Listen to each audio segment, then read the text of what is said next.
සද්ධර්ම ශ්‍රවණයේ කිසිසේත්ම ප්‍රමාදයට පත්වෙන්න හොඳ නැහැ. ධර්ම ශ්‍රවණේ ඒ තරම්ම උපකාරක ධර්මයක්. ඒ ධර්ම ශ්‍රවණය නිතර තමන්ගේ ජීවිතේ රඳවා ගන්න ඕන. මොකද මේ ධර්මය ඇහෙන්න තමයි මේ උවමනාවවත් දැනෙන්නේ. මේ ධර්මය ඇහුන් නැත්තම් සසරක් ගැන දන්නවද? සසර දුකක් ගැන දන්නවද? හේතුඵල දහමක් කර්මඵල දහමක් ගැන දන්නවද? සතර අපායක් එබඳු විපත්තියක් ගැන දන්නවද? එහෙම දන්නේ නැහැ.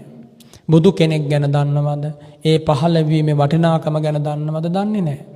ඒ නිසා සද්ධර්ම ශ්‍රවණයේ ප්‍රමාදයටපත් වෙන්න හොඳ නැහැ මොනම හේතුවකින්වත්. හැබැයි ඒකත් ඊටාම පරිස්සමට මිහිරට බුදුරජාණන් වහන්සේ දේශනා කරපු අමා ධර්මයම පිරිසිදුව අක්ෂර ව්‍යංජන පද ස්කන්ධ පාරිශුද්ධියෙන් ඒ ධර්මය අහන්ට මැලි වෙන්න